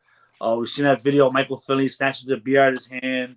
You know, it was a lot. And so some people, a lot of people, I'm going to say, a lot, not some, a lot, doesn't take that and go, you know, talk about me, Luka Doncic. I just went to the finals last year. I just did this, you know what I'm saying? I'm always front runner for MVP every year. You know, how they talk to me like that. And their ego takes over and they don't take accountability and they don't fix what, you know, was being said of them. That's the hardest part to me, is looking in the mirror and realizing shit. Just holding yourself accountable. You know, you got people around you to hold you accountable, but in the end, for you to actually change, you got to hold yourself accountable. Yep. You know what I mean? And Luka did that. He looks great. You know what I'm saying? He looks like he's in shape. Looks like he's ready to go. You know, I don't know if he lost too much power, because he just seems like a naturally strong dude to me. You know, there's guys out there who would, you know, just naturally strong. I've played basketball, done football with people, and they're like skinny, but they just got power behind them. You know what I'm saying? Mm-hmm. And I don't think he's gonna lose much power. He's gonna gain better speed. You know, be able to play, you know, more minutes, be able to play, you know, more games without doing load management, be ready for a playoff run. You know, that's the whole point of being in shape.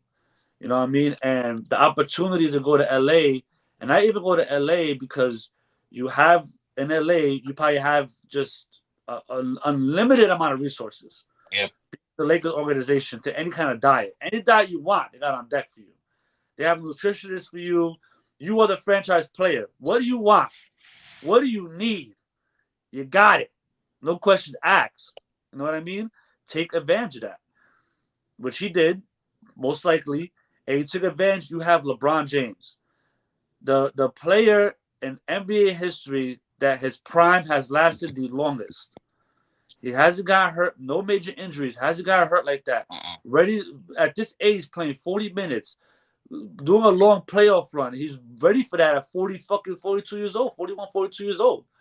If you're not sitting down with this man and picking his brain and getting in touch with his nutritionist, getting in touch with his diet, getting in touch with how he works out, if you're not doing that, you're a goddamn fool. You're a fucking fool. If I'm on LeBron's team, I'm a fucking shadow. I'm a third nipple on this motherfucker. He's gonna be like, yo, he's gonna have to tell me to get away from him. He's gonna have to tell me to get Chris, shut the fuck, get the fuck out of my face if I smack the shit out of you type shit. Yep. Because I'm gonna be fucking all over this guy. You know what I mean? So he did it. He did it everything right. That's all I can say. Props to Luka, man. You got your money. You know, hopefully, was it 3 years, right? 3 years, $160-something million. Mm-hmm. After the 3 years, hopefully you get a 5-year, $300-something million contract after that. You know, after what you proved. And go out there, keep proving them wrong, bro. You know what I'm saying? We'll see what LA does this year. All right, Saints, your thoughts? I knew he wanted to stay in LA. It was only a matter of time. I love the fact that instead of him complaining, instead of him being moaning and like scumbag, like he said, he just took accountability. He got better. He looks in better shape. He's taking care of himself. Like you see him in the gym. I think being around LeBron, he's probably learning. He probably didn't have that in Dallas. You know, not really people he's like listening to. Now he's have someone that I could look up to, tell him, hey, yo, cut that out, eat, work out. He's probably getting in the gym.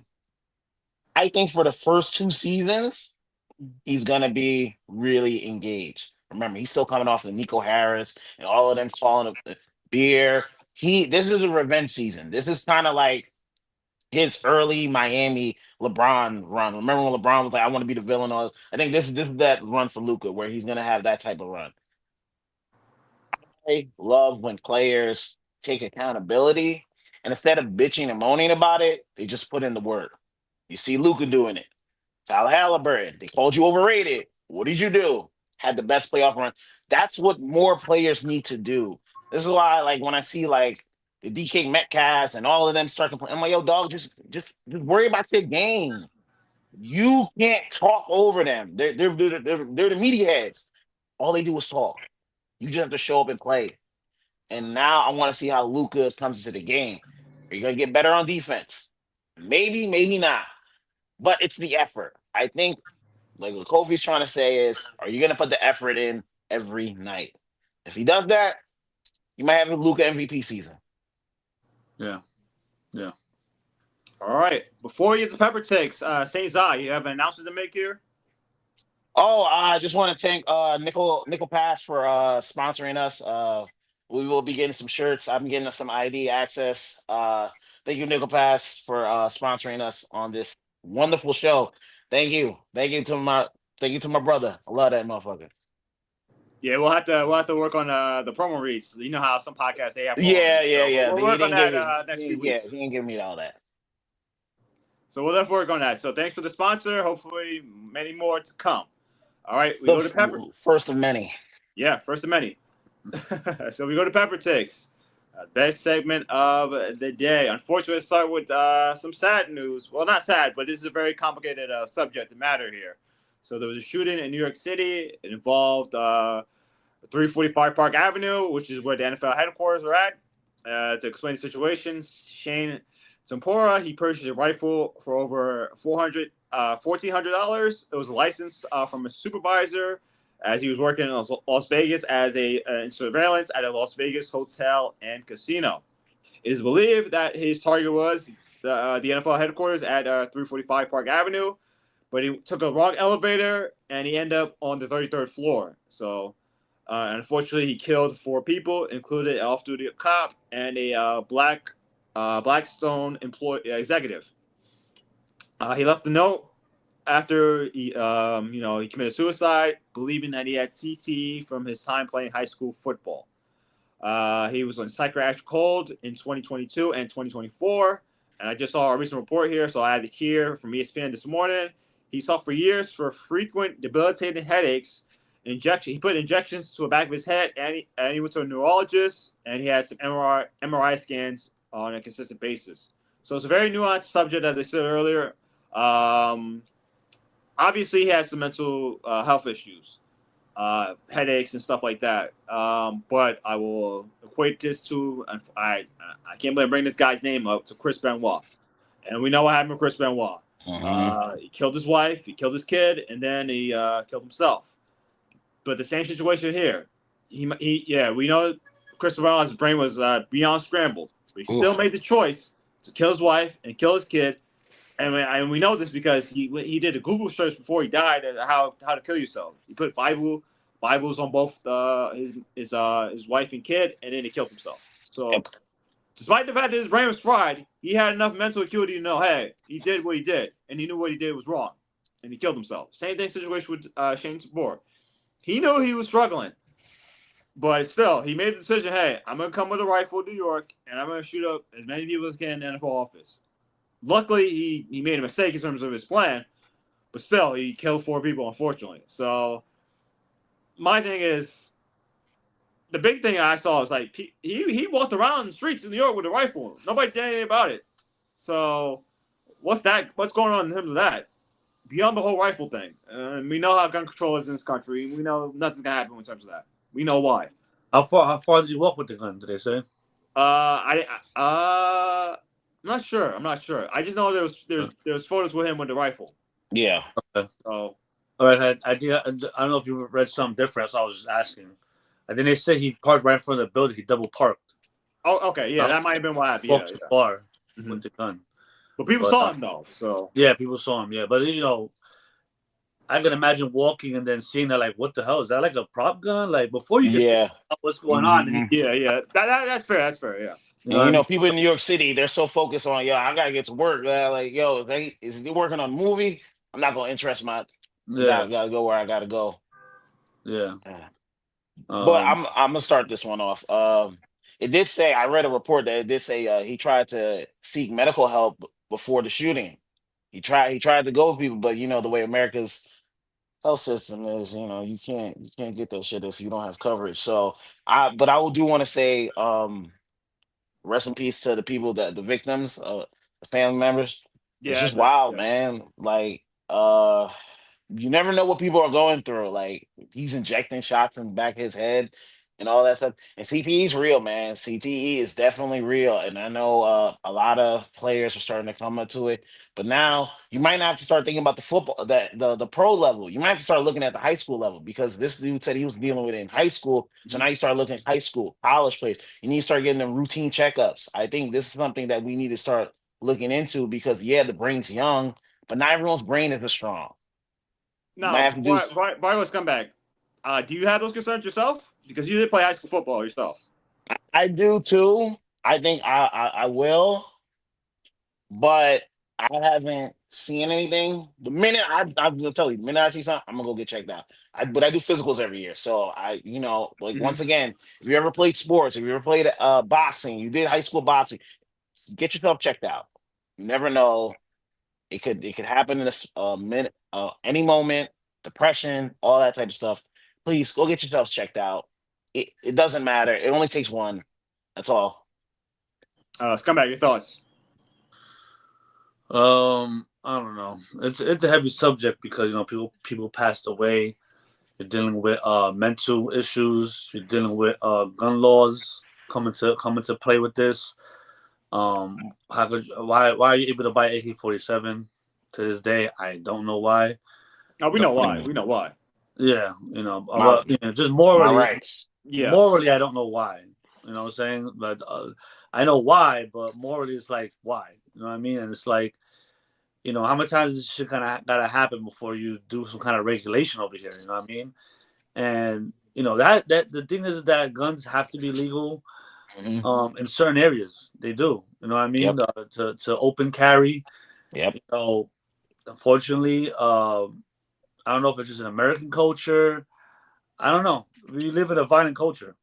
You know what I'm saying? We really do. I don't know if it's because I hear from Europe. You know you don't hear any gun shooting or school shootings. You don't Yeah, hear mass. because a lot of these Yep. countries they have more stringent gun laws. Rules. Yeah, Yep. more strict gun laws. You Yeah.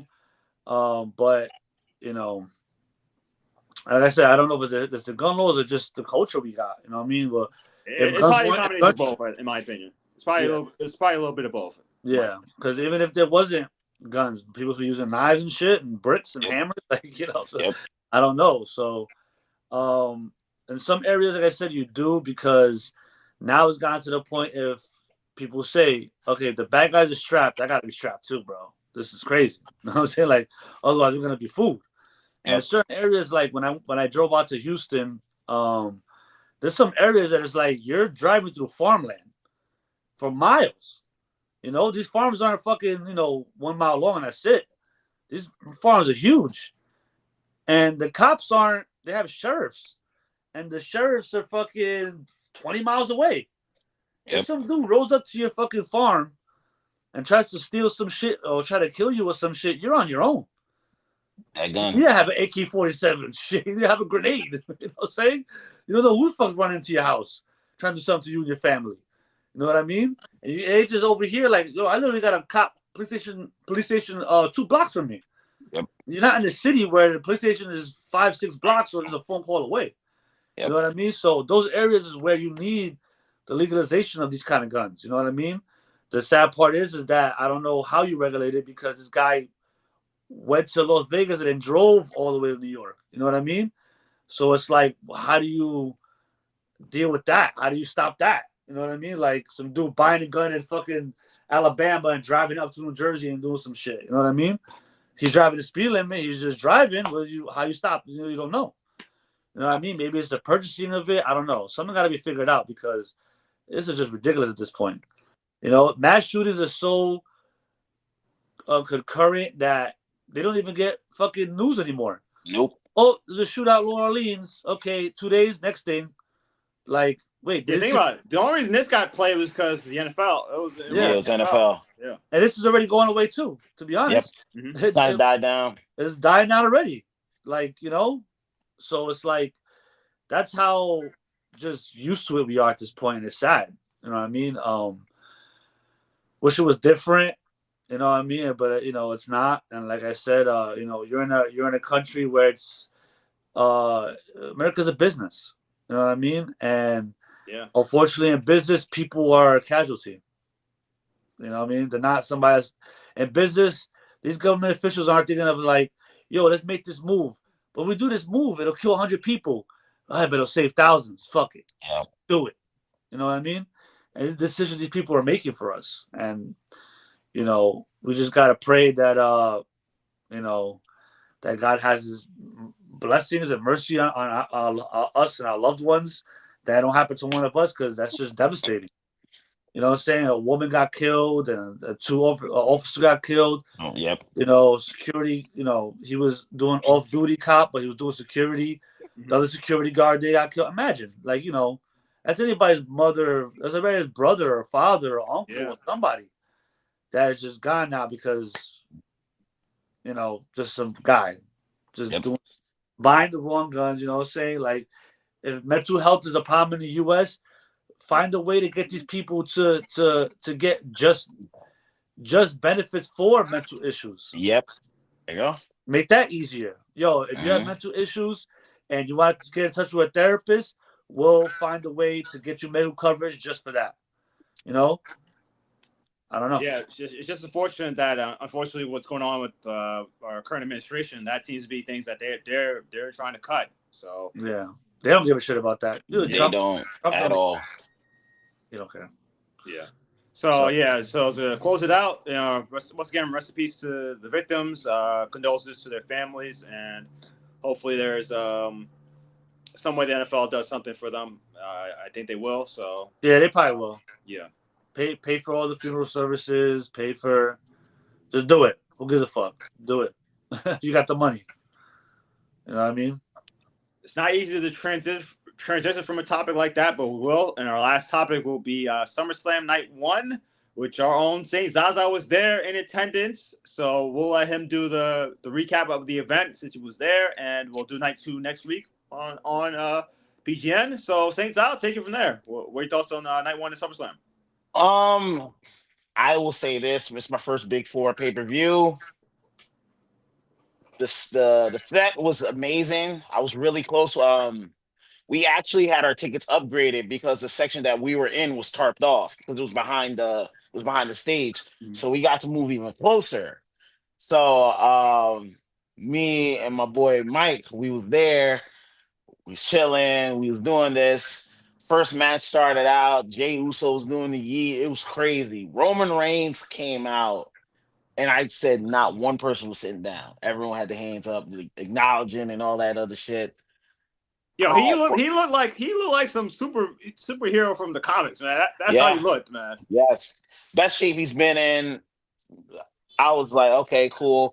My bad, Scott. I know you missed this comeback because he said he was working. And I was like, damn. I should have sent you Twitter because they were like, oh, this is gonna start off the match. I didn't I forgot Yeah, about it. yeah, yeah. Um, yo, I was the ultimate heel in the role. I was rooting for all the villains. All the villains. If there was a villain, I'm rooting for them. Yo, Oh, no, the funniest video was that woman, man. No, she looked kind of good. I'm not gonna lie, but she was clowny after one of the matches. I was like, oh, she clowned me after the women's tag team yeah, match yeah, yeah. because I was like, yo, I'm with Judgment Day. I'm like, the only thing I can complain is too many baby faces won night one. My God, you couldn't get Karrion Cross. Yo, there was so much Karrion Cross cheering for him. Like mad people were hearing. You were here. We want Cross. We want. I was like, yo, this motherfucker. And then he lost. The whole arena deflated. Like it took like 10 minutes for people to come back from the the lost stench. But seeing Jelly Roll get put through the table, my God. But shout out to Jelly Roll. Yeah, yeah, I yeah, yeah. I gotta give him that. Yeah. He was He's committed. lost. He looks great. They say he's like 299 pounds. He Yeah. lost a good amount of weight. He looks in shape. He still's not at the point where he can take his shirt off because you could tell he wanted to take his shirt off for a second, but he's like, nah, I'm not there yet. I was like, you know what? Yeah. Jelly Roll, I'm proud of you, bro. I'm proud of you. I'm proud of you. I ain't even see all that. Give just in that match real quick. I gotta give props to Logan Paul, man. Logan Paul carried that match. He's starting to grow on me, man. He's starting to step it up. The event I went to see at your house, that tag team, Yeah. that they With had Cena? against, with Cena. He did good there too. So yeah, he's not he's willing to put his body in the line. Yep. I mean, so yeah, shout out to Logan Paul. I think he did good. But yeah, go ahead, finish what you were saying about the match. So like when Drew was doing something, yo, there were so many. I didn't even stand up when they were doing the Randy Orton chant. I didn't stand up when they were singing Randy Orton song. So anytime Randy Orton would get dropped, I'd be like, "Yo, we doing this again? Where's Randy Orton? No, we not cheering for Randy Orton. Oh, Scottish Psychopath took over, and then we hate Logan Paul. I'm like, oh, not Logan Paul's the man though, right? I was like, what? No, yeah, like Jelly Roll. That's why his ass got knocked down again. Do it again. Do it again. And so then when the final match happened, there were a lot of CM Punk kids fans around me. A lot of them. So when CM Punk's getting chopped, I'm like, Gunther, do it again. And Gunther, do it again. The kid next to me was like, "You leave CM Punk alone." I was like, he's 40. Go home. And so He's like I 45, man. was talking shit to all the kids in the row. And so when CM Punk wins, there was like one kid like, oh my, there's one kid like, yeah, he had CM Punk like and then Seth Rollins came out and he did best cashing I've seen in a while. Because I got a hot take on that. I'll let you go though, but yeah. He came out, he does the crush thing, then he drops it and he takes the knee brace off, and he runs out, stomps 1, 2, 3. You see kids crying. One kid said, I was like, hey, your boy's a loser. I was like, yo, ultimate loser. His title runs even shorter than Drew McIntyre's. Ain't that crazy? Ain't that good karma? Ain't that wrestling karma? Kids were fuming. You saw CM Punk, grown fans like, at least Gunther didn't win. Your man didn't win either. So shut up. Go home. Well, he Go technically home. did win though. He Nah, just he didn't lost. walk He out. He lost. didn't walk out He of didn't walk the. out. I was like, Yeah. he's on his back right now. At least Gunther walked away. Your boy on his back. I was like, and so I started doing the Seth Rollins thing. Yo, it was great. I can't wait to go back tonight. Yeah, tonight's gonna be more Yeah, lit. more eventful. Yeah. A lot of people liking the videos. A lot of people been hitting me up. They're like, "Yo, you went?" I'm like, "Yeah, I went." All right. Before I get to my hot take, I did the main event was the match out I watched most closely. I really liked that match because it was an old school NWA style pro Yes. wrestling match. There wasn't any flips. There wasn't any crazy sequencing and all that stuff. It was just old school storytelling. Gunther, the big young guy against the wily veteran Punk, and Gunther controlled the match because Yep.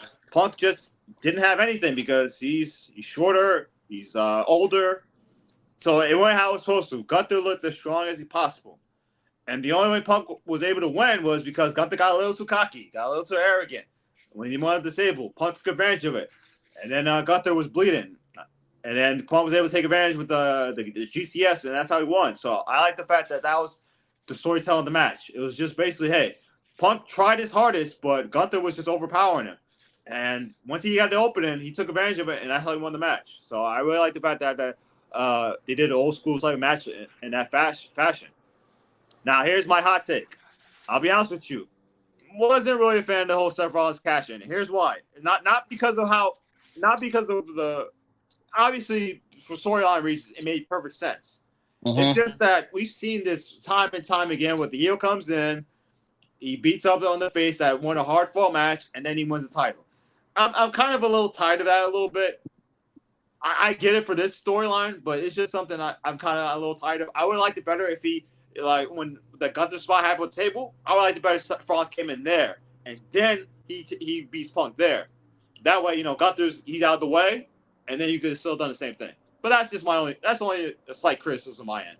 But overall, it makes sense. This feud is going to continue up until probably Mania, and that's probably when Punk probably gets the title back, in my opinion. So, it just leads to a lore. Rollins needed to win over Punk like this. He kind of did. So, overall, it's good. It's just, the whole cash-in thing, it was kind of, we've seen it done already. And Seth Rollins done it 10 years ago, remember? WrestleMania against Roman. So he did it again. So that's the only criticism I have of it. Let's come back. Do you have anything to say about the main event in particular? I think it was cool for Seth to come out. I like to take the knee brace off and stuff like that. That was cool. Like you say, the only thing probably is that the cliche-ness of it. He comes in there, he beats the tired fucking guy who just won the match. But I mean, I thought it was okay. I just think that the main event altogether was okay. I think Gunther was cool. It was too many chops, to be honest. It was like chop, chop, chop, chop, chop, chop, chop. You can hear some of them. He knows that. I think he's up to it. That's why. I think that's why he does it. Yeah, no, but at one point I thought it was like a chop match. Like I'm like, are they doing like a who could chop the hardest match? Like, is that the rules here? Like that's how much chops there were. I'm like, what the fuck? You know what I mean? So, but I like the drop kick at the end. He drop kicked him.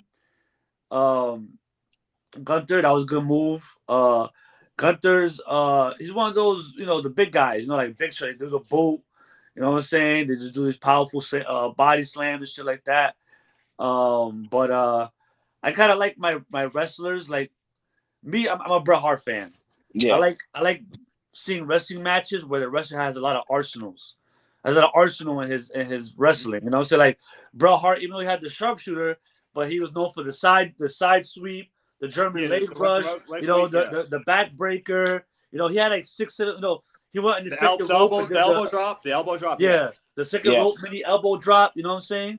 Like he had stuff in his arsenal. Was like, all right, you know what I'm saying? I like shit like that. So it was an underwhelming match to me as a main event. You know what I mean? That's why I was more upset when Uso and these guys went first. Because like, bro, the matches you put on in the middle weren't really exciting. The girls' tag team match wasn't exciting. We all know Sami Zayn wasn't going to be exciting. I know the women's championship match with Jade. It was short. Right? Yeah, there was a lot of talk about that match because they thought Jay should have won, but Jay's not She's not somebody ready yet. who could do a main event match for consistent basis. I think that's why it wasn't. You know the narrative about Triple H about him and Black Talent, but I don't think that was the case here. I think Jay just isn't a quality enough worker to work main event style match 10 minutes plus on a consistent basis. I think that's what the concern there was with her. Yeah, I guess it's why it was a short match. It wasn't eventful like that. It was all right. Like I'm like, bro, I feel like you should have definitely had Uso and Roman Reigns like right before the main event. You know what I'm saying? Like it would have made the event a little better. But I guess if you were there live, you need to start the night off hot. That's what they were trying to do. You know what I'm saying? So that's probably why they did it. But all in all, I think maybe today would be better. I think day one was okay. It left me wanting more for some reason. Like after the event was over, I said I gotta watch older wrestling. I gotta get the feel back. You know what I'm saying? And I fucking went and I watched Triple H and Stone Cold at No Way Out, the 2 out of 3. Oh, yeah, classic, yeah. Yeah, classic, yo. That was one of my favorite feuds. Yep. Yeah. Well, the ending was great though. The ending was kind of weird, but yeah. When he fell on, I get what you're trying to say, yeah. Well, it was a time where they didn't want like Stone Cold to outright lose because his lore was so crazy. So whenever he lost, like remember he lost to Bret Hart, and he didn't lose. He passed out. He passed out, yeah. He didn't quit. He passed out. So that's why they did it. I got it, I guess. You know what I'm saying? The thing was they were going to turn him heel, and Triple H was going to be a face. But Triple H he changed that around. He was like, I'm not trying to lose Austin 3 times in a row. So that's why the 2-man power trip thing happened. Yeah. It was cool. Triple H had a right to kind of say he didn't want that. You know what I mean? He played ball his whole career. You know what I mean? Yeah. And I was hyped to see SummerSlam day one. So I went back in the afternoon and I watched Bret Hart versus Owen Hart steel cage match. Oh yeah, that's classic. Great match. Yeah. So I watched it with my son. My son was there too. I was like, watch this. Da, da, da. So he's like, oh shit. But it was crazy too because that main event was long. Bret Hart, Owen Hart was like, it's like 30 minutes. Yeah. It was 30 minutes? Yeah. That shit felt like it was 40, 45 minutes, bro. It was a long match. Yeah. I felt like SummerSlam. I wanted more. I had more fun watching the older matches than watching SummerSlam day one. You know what I'm saying? Well, this is the drawback of 2 nights. Yeah. One night's gonna be less than the other one. Yeah. Tonight's gonna be crazy. You got the tag team TLC match going on. I think that should be great. You don't know what's gonna happen with Cena and Cody. Yeah, who knows? Naomi has been on the best run of her career. Proceed with caution. I've been loving Naomi for a minute now. That match should be good. Mm-hmm. Yeah. And then you have the cage match. You're gonna have Jacob Fatu versus Solo. So I just don't like that they make night 2 kind of seem like night 1's kind of like, it's kind of like the preview for night 2, and night 2's just gonna. So you should aim for both nights to be. That's true. Yeah. But but this is the first time they've done it for SummerSlam, so they're probably trying to figure it out. They're working out the kinks. They're working out the kinks. They got it. So. But they had decent matches. I don't think I think a lot of these wrestlers, I don't know how they a lot of this shit is taken care of beforehand. They write it out and all this shit. I don't know what they're aiming for, but if you're in the match, there's been plenty of times that I've seen day one matches or matches that weren't supposed to be anything, but they steal the show. Yep. You know what I mean? And I feel like on day one, they didn't do that. Like if Jade was known to not be someone to have the work ethic or to sell a main event match, she should have stepped up there. You know what I'm saying? And did something to change that thought. Maybe Sami Zayn could have wrestled better. Or the guy could have wrestled. Christian Cross, what his name was? Karrion Kross. Karrion Kross, what his name is. You know what I'm saying? I mean, he could have did something, to stand out. And this is the point of day one. You know what I'm saying? To have everybody be like, oh shit, damn, maybe he deserves to be on day one. I mean, on day 2. Next time. You know what I mean? So that's how I feel. I think it could have been better if sometimes it's hard now. It's hard now. It's I don't know if the people writing it are the same. Remember, we grew up at a time when Vince McMahon and Pat Patterson and these guys just rolled out gold. They couldn't Yep. be wrong. You know what I mean? Like it's just come on. You know what I mean? The way it transitioned from Hulk Hogan to Bret Hart to The Undertaker to Stone Cold to The Rock to the longevity is insane. You know what I mean? Of how many stars they keep going to John Cena to Randy Orton to Roman Reigns to now you have Cody Rhodes. Like they just keep finding the guy and writing the story right. You Yep. know, but I felt like back then, like the early matches were like the whole event was awesome. Yep. Like now when I watch events, it's like, the first match is cool. The second match, all right. Third match, all right, good. Fourth match, all right. You know what I mean? Then the main event is good. You know what I mean? Like, oh shit, that was fire. You know what I mean? Like back in the day, it was like every match was good. Every match meant something. Like think about Bret Hart, Owen Hart was not the main event on Yep. that pay-per-view. The Yeah, main event it was was Undertaker versus Undertaker. Undertaker. That didn't go well. So Yeah. Yeah, that didn't go well. The storyline didn't go well. yeah. Yeah, when they had to preview the storyline before the match, and I'm remembering like the storyline, I'm like, the storyline was kind of ass. Like Ted DiBiase bought the fucking Undertaker. A fake like, Undertaker, yeah. I'm like, Yeah, I that's don't this is know. classic Vince being Vince, where it's like he's too Yeah. cokey with some of his thinking. Yeah, you're doing too much. Yeah. But just saying, like that was the main, like that wasn't even the main event. You know what I'm saying? Like Yeah. that was the main event. You know what I mean? So it's just different time, but I think Triple H, what he's doing good now is just to get the last thing I'm gonna say about it is that we keep saying it, the streaming. Getting Jelly Roll involved, getting Logan Paul Yep. involved. Drewski was there. Yeah, Cardi B was the Cardi B. Yeah. the host. Oh, yeah, I know scumbag reaction to that. I'm like, come on, Cardi B. Yeah. But that's what they do. Like literally, what match was there? Other match that I bumped into.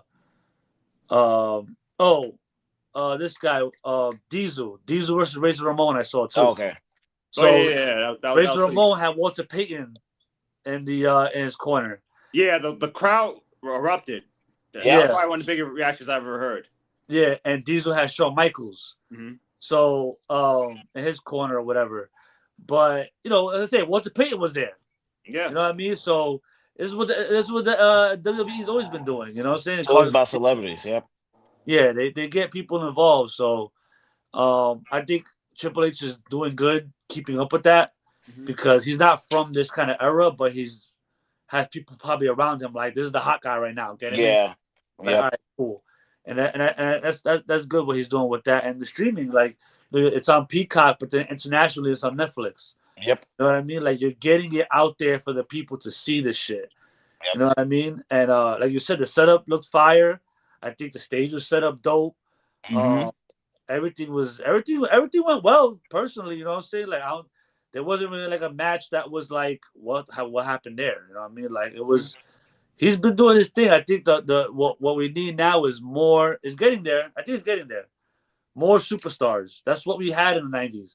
We had the 30th guy in the roster was fun to watch on a main event on a Monday night. You know what I'm saying? Like, nah, you're right. You know what I mean? So that's where they got to get back to doing that. But I think they're getting there. They're getting there. I think a lot of people now that I know more of, like, oh shit, yeah, I actually seen them on this night show, or I seen Jade over here on this show on a TV show or some shit. You know what I mean? Like, that's why I get more of doing that, and then I think that'll be pretty good. But I'm excited for tonight. That's the last thing I'm gonna say. I'm excited to see John Cena and Cody Rhodes. I'm excited secondly to see the TLC match. That's the match I want to see. Tag team. Ooh, that's gonna be a good one. Yeah. And I will be putting out. I'll try to keep them short. But I think I did. I think I kept it like 13 seconds. I'll just do a little reaction. I didn't make anything too crazy. And then tonight I'll do an overall preview of the SummerSlam night, the experience and like everything I learned from it. So that's what I'll do after I get back. And the thing is, it ended pretty early. Like we got back home. I got back home at like 10. So like that's the great thing. Good. Yeah. I hope they do it same thing tonight, bro. Ended 9:30. No. They've been smart. They started at 6, so the show ends like 9 something. So that's not the AEW where it's like 6 hours. So No. That's no. that's nepotism. Yeah, but yeah, that's about it, man. So all right, Zaza, as enjoy always. your Oh, and go ahead. Zaza, enjoy the pregame. Starts at 3, right? Or you gotta get there at 2, some shit. We have a tailgate at 1, but I don't know if everyone's getting there at 1. I think we're all probably like aiming for like 1:32 because the gate opens at like 3:30. Okay, All all right, good. So enjoy, man. Have a good time. Well, Yeah, as always, you can follow us on PGN Pod. That is PGN Pod. That's on TikTok, Twitter, and now YouTube. So now our shorts are on YouTube as well. So we got some good traction there as well. IG and Twitter. So you can follow us there. Obviously, bringing the real TV here on the stream. So we'll have those clips up of this episode sometime either today or if it's not today, tomorrow. So I'm glad everybody's enjoying the clips, all the engagement we got on that. So that's been good. So once again, for Scumbag McGee, this is K-Dap and St. Zah as well, who's going to be at SummerSlam. So check out PGN Pod. He'll have all his reaction. Obviously, hopefully we get some more reaction and see who you direct in the crowd tonight. So maybe get one of those kids that are crying about something, whether it's Cena or Cody.